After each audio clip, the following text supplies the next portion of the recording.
आपकी আদালতে জন স্বরাজ পার্টির সূত্রধার প্রশান্ত কিশোরের ওপর অভিযোগ হলো যে ইনি দায়িত্ব ছেড়ে পালিয়ে যান। প্রশান্তজি, এই যাত্রা আপনি করছেন, আপনি দল গঠন করবেন, রণনীতি আপনি তৈরি করবেন, লোকেদের নির্বাচনে আপনি জয়ী করাবেন, কিন্তু আপনি নিজের ওপর কোনো দায়িত্ব নেবেন না, মুখ্যমন্ত্রী হবেন না, দলের সভাপতি হবেন না। মূল কাজটা কি? একটি পার্টি তৈরি করা তো হলো বাই প্রোডাক্ট।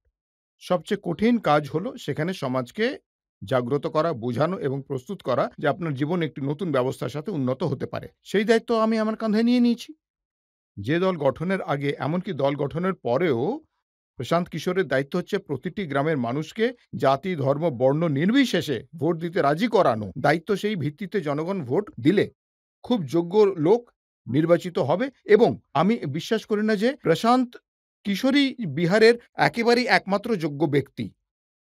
বিহারের প্রতিটি গ্রামে আমার চেয়েও বুদ্ধিমান ও যোগ্য লোক রয়েছে। যেটা দরকার সেটা হলো তাদের একজোট করা। এই কারণেই আমি এই দলের নেতা নই। আমি জিজ্ঞেস করেছিলেন আপনি যে দলে আমার অবস্থানটি ঠিক কি? সেটি হলো আমি আপনার সূত্রধারের। পুরো ওয়েবসাইট সার্চ করেছি। এই প্রশান্ত কিশোরকে দলে কি আছে, দলের পজিশন কি, তার অ্যাকাউন্টেবিলিটি কি, তার দায়িত্ব কি, কোথাও কিছু নেই। পার্টি তো নেই, তাই না? ২রা তারিখে দল গঠন হলে দেখবেন কার কি দায়িত্ব থাকবে। ঠিক আছে তো? আচ্ছা। আমি আমার দায়িত্ব আপনাকে আগেই বলে দিচ্ছি। এমন হবে না যে ২ তারিখের পরে আমি সরে যাব। ২ তারিখের পরেও আমি এই প্রচারণার প্রধান সূত্রধার হিসেবে, ধরুন সহায়তাকারী হিসেবে আপনারা চালিয়ে যাব। যদি আমি তাই করব। নির্বাচনে জেতেন আর সরকার গঠন করেন, আর সেই সরকারে আপনি যদি না থাকেন, জনগণ কার কাছে যাবে? না, দেখুন, এসব নিয়ে আমরা ২ বছর বা ৩ বছর, ২ বছর আমরা হেঁটেছি। তাই আমার ১ম লক্ষ্য ছিল বিহারের সমাজকে বোঝানো, বুঝিয়ে একটা দল গঠন করা। যে দল কোনো ব্যক্তি, কোনো জাতি, কোনো পরিবারের নয়, বিহারের জনগণের হয়। তাতে সাফল্যও এসেছে। এ দেশের ইতিহাসে ১ম বারের মতো আমি অন রেকর্ড এর কথা বলছি, ১ কোটি মানুষ একত্রিত হয়ে দল গঠন করছে। আজ পর্যন্ত এমনটা হয়নি। মানে বিজেপির মতো দল যারা সমর্থকদের দল বলে দাবি করে, তারা দাবি করে যে বিহারে বিজেপির 67 লাখ অফিসিয়ালি সদস্য রয়েছে। আমরা এখন দল হয়ে উঠিনি। দল গঠনের পর ভিড় জমানো আলাদা ব্যাপার।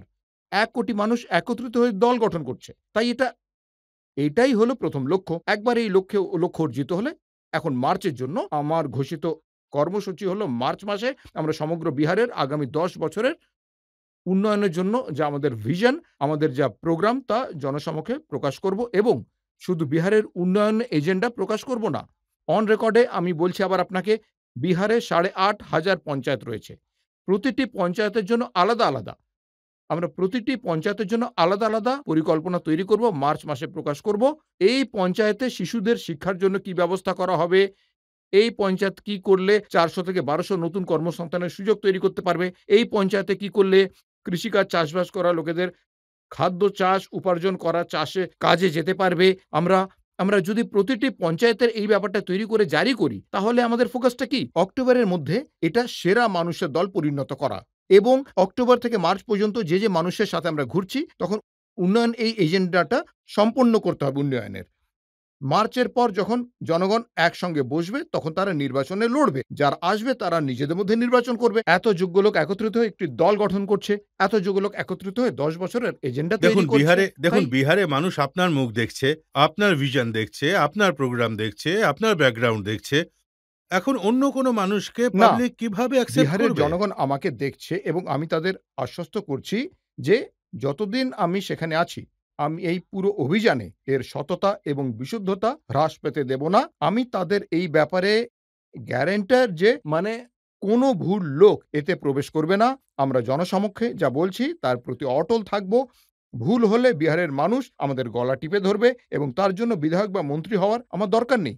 দেখুন রজতবাবু, আপনি এতদিন ধরে সাংবাদিকতা করছেন।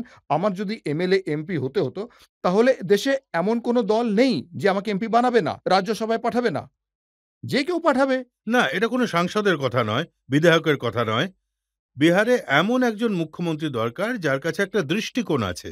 আমি মনে করি যে ২৪৩ জনের মধ্যে যারা নির্বাচনে প্রতিদ্বন্দ্বিতা করবে, তাদের বেশিরভাগের মধ্যেই আপনি সক্ষমতা দেখতে পাবেন।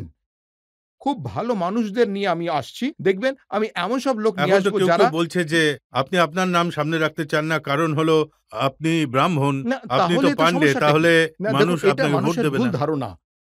হ্যাঁ? ভাই আমি যদি ব্রাহ্মণ হই, এদেশে জন্মগ্রহণকারী প্রতিটি মানুষই কোনো না কোনো বর্ণের। আমি তো কোনো জাতপাতে বিশ্বাস করি না। কিন্তু আমার নাম প্রশান্ত কিশোর। এখন আরজেডির মতো লোকেরা যারা জীবনে জাতপাত ছাড়া আর কিছুই বোঝে না, বলে যে এর নাম হলো প্রশান্ত কিশোর পান্ডে। আরে ভাই আমার বাবার নাম ডক্টর শ্রীকান্ত পান্ডে। আমার নাম হলো প্রশান্ত কিশোর পান্ডে। পান্ডে, পান্ডে এইজন্য করছে যাতে সমাজে একটি বার্তা পাঠাতে পারেন যে দরিদ্র এবং পিছিয়ে আছে তাকে বলা যায় উচ্চ বর্ণের। আমি খোলা মনে বলছি ভাই বলুন যে নীতিশ কুমার বাবু মুখ্যমন্ত্রী তিনিও কোনো বর্ণের। তার বর্ণের মানুষের সংখ্যা কত? 2% এর কম বিহারে। তিনি ১৮-১৯ বছর ধরে মুখ্যমন্ত্রী আছেন। তাই ব্রাহ্মণের সংখ্যা 3-4% ওখানে বিহারে। ঠিক আছে? ভাই লালু বাবু যে সম্প্রদায় থেকে এসেছেন তাদের সংখ্যা কত? না ১৫-১৬%। আপনি ১৫-১৬% নিয়ে বিহারে জিততে পারবেন না। তাই আপনি যে বর্ণেরই হন না কেন, আপনাকে একটি বড় সামাজিক রাজনৈতিক জোট গঠন করতেই হবে। আপনি শুধু আপনার বর্ণের ভিত্তিতে জিততে পারবেন না। তাই এই বিভ্রম ছড়ানো আমাদের জাত এবং আমাদের পরিবার ছাড়া কেউ আসতে পারবে না বিহারে। মানে এইসব করেই তো এরা রাজত্বটা চালাচ্ছে এবং আমি তাদের চ্যালেঞ্জ করছি। আমি ভয় পাই না। দেখুন, খালি, আপনি খালি ভুল যখন তথ্য ছড়ানো আপনি হচ্ছে এখানে। মুখ্যমন্ত্রী হবেন না, দলের সভাপতি হবেন না, আহ্বায়ক হবেন না, তাহলে কোনোদিন ঝোলা কাঁধে নিয়ে বেরিয়ে পড়বেন, গল্প শেষ। না ঝো ঝো ঝোলা ঝো ঝো ঝোলা তুলে চলে যাওয়ার অধিকার তো দেশের প্রধানমন্ত্রী নিয়ে রেখেছেন। আমরা কিন্তু তার ডোমেনে ঢুকতে পারি না, তাই না? আমি বিহারে আমার জীবনের পরবর্তী ১০ বছর সম্পূর্ণরূপে উৎসর্গ করছি। যতক্ষণ না বিহার দেশের সেরা ১০ টি রাজ্যে অন্তর্ভুক্ত হবে, ততক্ষণ আপনি আমাকে বিহারের বাইরে কোনো দায়িত্বে দেখতে পাবেন না। আমি বিহারে আছি, আমি বিহারেই মরতে চাই। আমি ১০ বছরের ফ্রেমে আমার জীবনযাপন করি। ১০ বছর আমি জাতিসংঘের সাথে ছিলাম। ওখানে ভালো ছিলাম, ছেড়ে দিয়েছি। তারপর আমি ১০ বছর কাজ করতাম, যাকে আপনি একজন রণনীতিকার বা কি সব বলছেন, প্রবন্ধক, তারপর ওখানে শীর্ষে ছিলাম। আমি তাও ছেড়ে দিয়েছি। এখন ছেড়ে নিজের জীবনের ১০ বছর, মাত্র ২ বছর হলো। আমাকে আর ৮ বছর দিন। আমি দেখাবো বিহারে কি করে এটি করতে এখন হয়। দেখুন বিরোধীরা কি বলছে। লালন সিং বলছেন যে ইনি একজন ব্যবসায়ী, নিজের মাল বিক্রির জন্য মার্কেটিং করছে। তা ঠিক কথা। একজন ব্যবসায়ী, কোনো চোর তো নয়। ব্যবসা হয়েও চুরি তো নয় ভাই। নিজের মাল বিক্রি করতে চায়। আপনি কি পণ্য বিক্রি করছেন? আমার মাল কি? আমার মাল হলো বিহারের ছেলেমেয়েরা যেন অশিক্ষিত না থাকে। এই পণ্য বিক্রি করতে চাই। ঠিক আছে বিক্রি করতে চাই। বিহারের ছেলেমেয়েরা কাজের জন্য বাইরে যাবে না, এই মাল বিক্রি করতে চাই। আর বিক্রি করতে করে গ্রামে, গ্রামে যাচ্ছি। মানুষ যেমন তাদের মাথায় পোঁটলা নিয়ে পণ্য বিক্রি করে, তেমনি আমি গ্রামে, গ্রামে দ্বারে, দ্বারে এই ধারণাটা বিক্রি করছি যে আপনার সন্তানদের পড়াশোনা করা উচিত। আপনার সন্তানকে যেন শ্রমিক হিসেবে কাজ না করতে হয়। এই ধারণাই বিক্রি করছি। আর একজন আরজেডি নেতা আছেন রামবৃক্ষ। উনি বলেছেন যে এর কাজ নেচে কুঁদে বেড়ানো এবং যেখানেই টাকা পাবে সেখানেই নাচতে চলে যাবেন। তাহলে এবার দেখুন এর কথা। আ কে আমাকে টাকা দিয়েছে? বিহারের মানুষ। বিহারে তোমরা যে ৩০ বছর বিহার চালিয়েছ, তার ফলাফল হলো এটা যে বিহারের ২/৩ মানুষ দিনে ৳১০০ আয় করে না। সেই গরিবেরা নিজেদের পরিবারকে খাওয়াতে পারছে না। তারা আমাদের টাকা দেবে? মানে বিহারে নাচার জন্য? তোমরা যদি বিহারকে সেই অবস্থায় রাখতে এবং যেখানে কিছু টাকা দিতে, তাহলে আয় না হয় বোঝা যেত। তোমরা বিহারকে লুট করে হাতে আর নগ্ন করে দিয়েছ। বিহারে আমাকে টাকা কে দেবে? নাচার জন্য বা গাওয়ার জন্য? আমরা নিজেরা টাকা খরচ করে নিজেদের হারমোনিয়াম দিয়ে নিজেরাই গাইছি।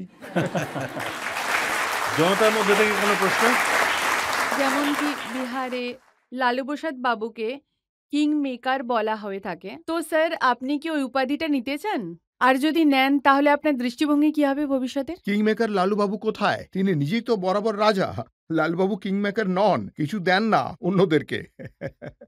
আপনি যান এবং তার বিধায়কদের জিজ্ঞাসা করুন। কাউকে মন্ত্রী করা হলে তিনি এমন মন্ত্রিত্ব দেন যাদের কিছু করার নেই। কিছু দেয়ার মতো ক্ষমতা নেই এদের। সেই ক্ষমতা এদের নেই যে অন্য যোগ্য কাউকে কিছু দেবেন। যা আছে তা শুধু পরিবারের জন্য। আপনি বলছেন যে আপনার দল বিহারের সবকটি আসনেই নির্বাচন লড়বে। এর জন্য ফান্ডের ব্যবস্থা করবেন কোথা থেকে? আমরা দেশে ডিসেন্ট্রালাইজ ক্রাউড ফান্ডিং এর সবচেয়ে বড় ব্যবস্থা করছি। ২০১১-১২ র আগে দেশের অধিকাংশ মানুষ জানত না যে সামাজিক যোগাযোগ মাধ্যম ও সোশ্যাল মিডিয়াও নির্বাচনী প্রচারণার মাধ্যম হয়ে উঠতে পারে। একইভাবে বিহারের মতো রাজ্য আমি এমন একটা ব্যবস্থা এই রাজ্যে তৈরি করছি যেখানে ঘরে বসে লোকেরা তাদের মোবাইলের মাধ্যমে জনস্বরাজের এই ব্যবস্থায় ডোনেট করতে পারবে। আমাদের লক্ষ্য বিহারের ১৩ কোটি জনসংখ্যার মধ্যে অন্তত ২ কোটি মানুষের কাছ থেকে ৳১০০ চাঁদা সংগ্রহ করা ব্যাংকের মাধ্যমে। ঠিক আছে তো? যদি ২ কোটি মানুষ ১০০ টাকা করে দেয়, তাহলে জন স্বরাজের অ্যাকাউন্টে ২০০ কোটি টাকা থাকবে এবং ২০০ কোটি টাকা ২৪৩টি বিধানসভা কেন্দ্রের নির্বাচনে কনটেস্ট করার জন্য যথেষ্ট। এখন আপনি বলবেন, "কেন আগে এমন হয়নি?" এর আগে এমন হয়নি, টাকা কিভাবে দিতে হবে তা জানার কোনো ব্যবস্থা না থাকায়। তাছাড়া জনগণের মধ্যে সেই সচেতনতা নেই। জনগণ মনে করে নেতা এমনিতেই লুটপাটে ব্যস্ত।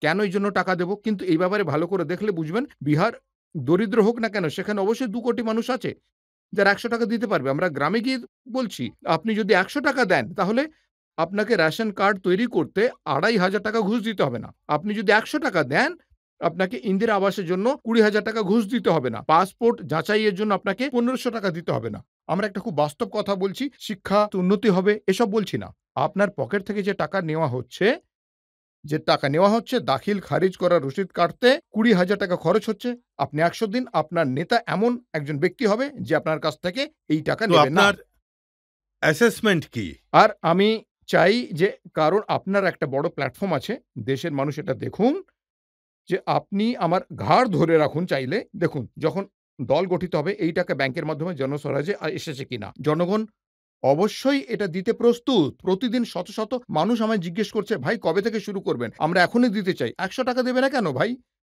বছরে ৳১০০ দিতে হবে, ২ কোটি মানুষকে দিতে হবে। ৳২০০ কোটি জমা হবে, যুদ্ধ করব। আমি আপনাদের কি বলেছি? আমরা সরস্বতীর পূজারী। বুদ্ধি থাকলে লক্ষ্মী আসবেই।